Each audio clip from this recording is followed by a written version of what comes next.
Welcome back, everybody, to another episode of the Claus Out Podcast. I am your host, Panda Claus, and this week we'll be talking about the video game trial of 2021.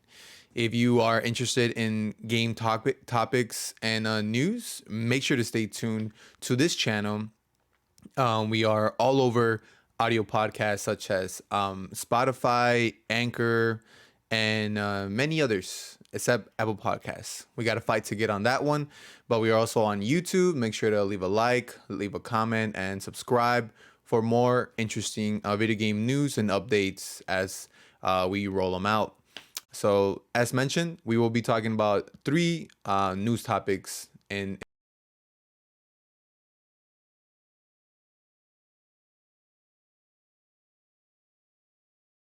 this is a conversational podcast. So if you guys want to chime in the chat, let me know what you guys think, your opinion about the topics we're covering.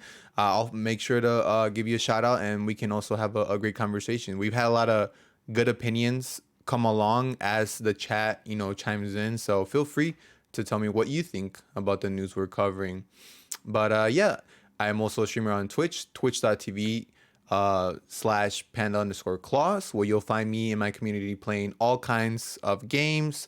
The Claw Crew, we make sure we play a lot of Among Us. We have Among Us days, Mondays and Saturdays.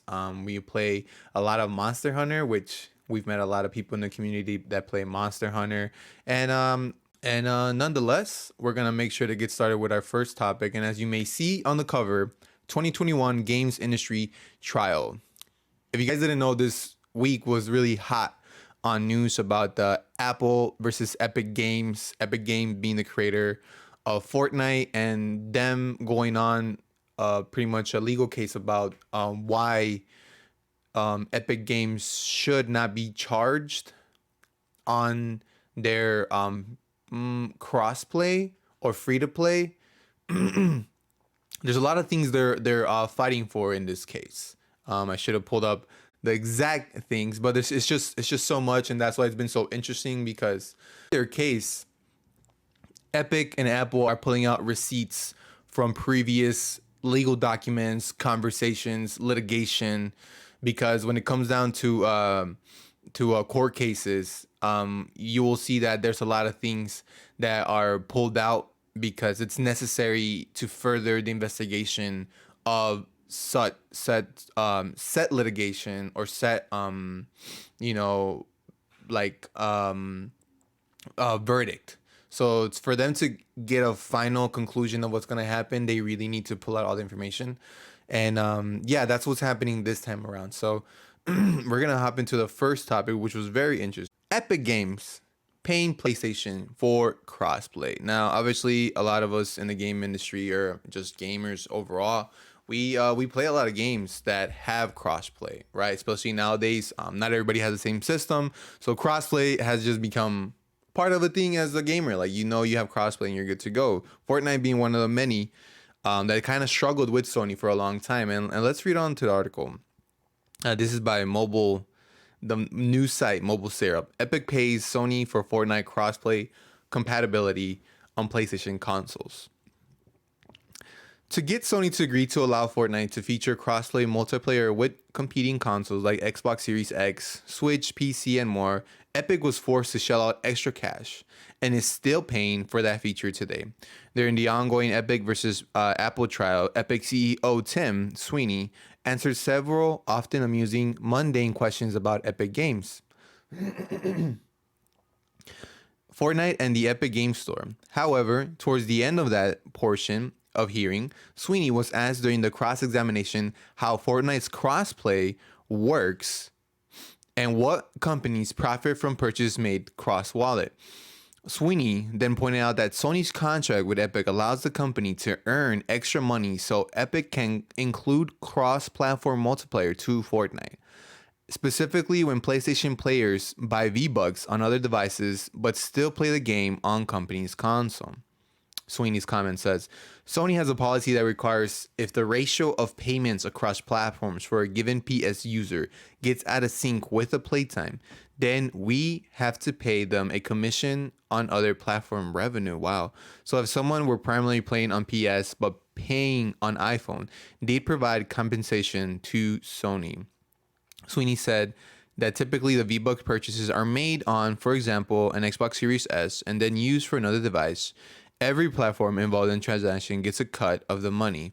However, when it comes to PlayStation consoles, Sony gets more money than its competitors. Wow, so that is some big news. Sweeney also confirmed that Epic is the only company that pays Sony extra money to allow crossplay despite games like Outriders, Rocket League, which Epic now owns, also including the feature. Ooh, that is not sounding good at all. During the hearing, Sweeney also revealed that Fortnite made over 9 billion, roughly 11 billion in its first 2 years. The company also outlined how much it spent on Epic Game Store free titles since the launch of the platform. The Epic versus Apple case surrounding the latter company's 30% app store revenue cut will continue over the next 3 weeks. Okay, so that's the big deal. The 30% cut that Apple wants from Epic for them to have a Fortnite on their devices, which is the big monopoly case that they're arguing. Man, that's pretty crazy to read that Sony is doing that to Epic. It's not surprising given the fact that obviously that's what Apple is kind of fighting for as well. They're just fighting to have their like game overall in the Apple store. So quite a difference there.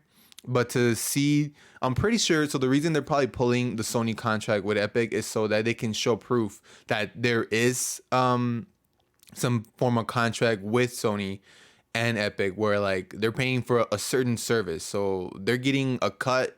Sony's getting an extra cut for them to allow crossplay of Fortnite. And like mentioned, there's games like Outriders and plenty of others that have crossplay capabilities, and yet Sony's not really charging for that. So that was very interesting to read and to see because basically it just means that this contract with Sony probably would have to come to an end or not exist in order for them to have a good case against Apple, where Apple is trying to get a 30% cut of the transactions they make on their stores. So everybody gets paid.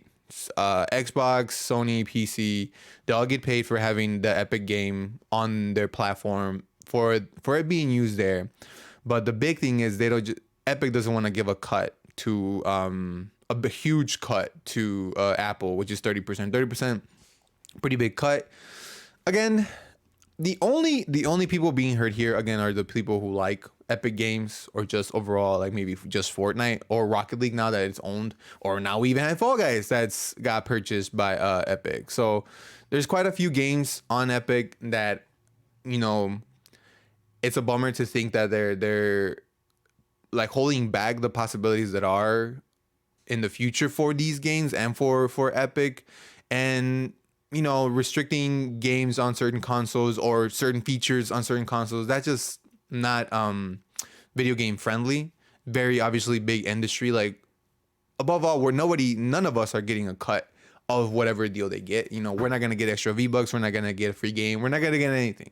So it's really a big industry game that they're all playing of like, all right, it's clearly all about the money. Like when it comes to Sony, when it comes to Epic, they're all about the money. And yeah, Epic kind of wants to be like they're more about the gamers, but at the end of the day, it's also about the money. They're tired of paying Epic. They're tired of paying. They're tired of paying Sony. They're tired of paying Apple. So what are they gonna do? Well, we're gonna have to wait and see. But it's crazy that Sony has the type of power where it's only charging Epic Games the crossplay feature. You know, that's kind of wild to think that. And then like, you know, Epic obviously to have the gamers happy, they're just shoveling out the money. So we'll see how this ends. But again, along with these juicy leaks, not only was there just some Sony info, but we also got some Xbox info. But more on that in one sec. So along with the news that came out from Sony, we had some Xbox comments, and honestly, they were pretty hilarious because, as you can see, Xbox said, "On my mama, we don't make profit off consoles." Let's pull up the article, see exactly what they say. Like it was, and then today there was kind of like a rebuttal on that comment. So it's getting really interesting. What's coming out of this? What's coming out of this whole just conversation that they have to pull up documents and testimony from everybody. So as the first week of the Epic versus Apple trial comes to a close, Apple is picking a fight over one of Epic witnesses. The fight centers on testimony from Lori Wright, Microsoft's vice president of Xbox business development, who testified about the distinction between general purpose and special purpose. Wright's testimony set off a day of confusion over whether Microsoft actually makes money selling Xbox hardware. Apple is now asking that the judge for an adverse credibility finding, basically a determination that Wright's testimony can't be trusted because of the irregularities in document production. In a new filing, Apple argued that some of the documents referred to in Wright's testimony weren't produced in advance, and the entire testimony should fall under a cloud. Apple's lawyers zeroed in Wright's claim that Xbox hardware was sold at cost in order to subsidize game sales. Mr. Wright testified about the supposed unprofitability of Microsoft's console business without providing the P&L statement from her files that have a sustained or disproven testimony. Apple has actually made this case before, arguing back in April that Wright's testimony should be stricken from the record because of irregular document production in weeks leading up to the trial. So basically, interestingly, Apple is saying that we should dismiss this statement because Xbox didn't provide the proper documentation or paperwork, which was true. I'm not against that because they should provide obviously proof, and it's just not word of mouth. We can't really use that in court cases. So if the paperwork comes up, I don't think they just dismiss it. That's kind of wild that they want to do that. I don't know why they would say that. I think maybe something scared them from what Xbox could possibly say in the future. But that was kind of wild that they say just dismiss it. You can't really dismiss a statement like that if there's proof.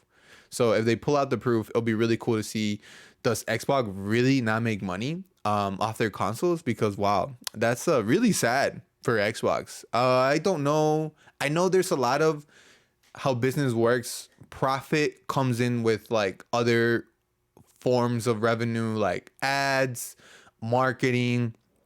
Yeah, for a lot of products, sometimes the product itself is not profitable, but it's the revenue that comes in through other sources that makes it big money. So maybe that's the case with Xbox. Sadly, if that's the case for Xbox, man, they're just not doing great because Xbox hasn't been doing great for the past couple of years now. With Xbox Game Pass, we've seen numbers grow on that. We'll see how that continues to go on in the future. But for now, Xbox just coming out of the jump and saying that they're not making money off consoles. That's not a good thing for Xbox. Maybe it'll help Epic in their battle against Apple, but for them to just come out with that was really strange. I don't know if we'll eventually see more statements now from Sony or even Nintendo saying that, oh, you know what, we don't make money off our consoles either, which would be pretty wild because you would think all the success that Sony has had with the PS5, Nintendo has had with the Switch, and now Xbox One, you kind of don't hear people talk about it, but it's so interesting to think that do all these companies not make profit out of all their sales. So yeah, that was kind of interesting. Again, this is the first week apparently of the Apple versus Epic trial, so there's much more to come, and I'm just really interested to see what else is going to come our way because there is a lot of info that we've never seen or heard before. So it's going to be really cool to see what comes up next. But we're going to go ahead and continue on to the other news topic of this episode, and that is Nintendo had the most profitable year in 2020. So the financial statements for Nintendo came out recently, and it looks like they had a 35 or 40% increase in just hardware sales. So in 2019, Nintendo Switch has sold 21 million Switches, and to the big number of almost 30 million in 2020. Yeah, in 2020. 2019, 21 million, 2020, almost 30 million. Obviously, the pandemic, as we all know, like just did this surge of gamers coming back to games, people just being stuck at home. So a lot of people got Switches, including myself. We had got one Switch and then we got another one later on. So yeah, we love the Switch. We're a Switch family here. But it's crazy to think that, man, that number just really, really grew, right? 2020 being their most profitable year, does Nintendo need to put out a new hardware this year? Sales wise and numbers wise, no. You know, the Switch could be out for the whole rest of this year and it would not affect Nintendo from the looks of it at all, because we recently had the release of Monster Hunter Rise. That sold a lot of consoles. I know a lot of people that bought specifically Switch because they didn't have a Switch, and only Monster Hunter wasn't exclusive this time around. There's other games that are coming specifically on Switch, like Mario Golf. What was another one? The other big one was Mario's Bowser's Fury. They came out, and that was also like a bundle. So there's a lot of Switch bundle games that are coming out. And the thing is, like, if the games are included, if there's like a specific like Switch bundle or Switch game design, like let's say the game comes out and the Switch has a design of the game, people are gonna buy it because it's just what people do. People like new content, new hardware.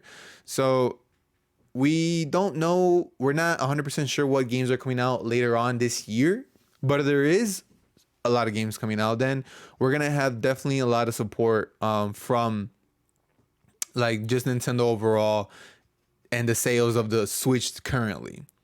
Would I like to see a new 4K Switch and the rumors that we're talking about? Yeah, I would love to, especially with E3 being next month. We're going to get a bunch of news on Nintendo apparently, but that is yet to be seen. But for right now, if Nintendo wanted to, they could keep selling the same Switch we've had for almost 5 years. 5 years. Nintendo Switch, just crazy to think Nintendo Switch has been out 5 years. So what's that? 2021, 2020.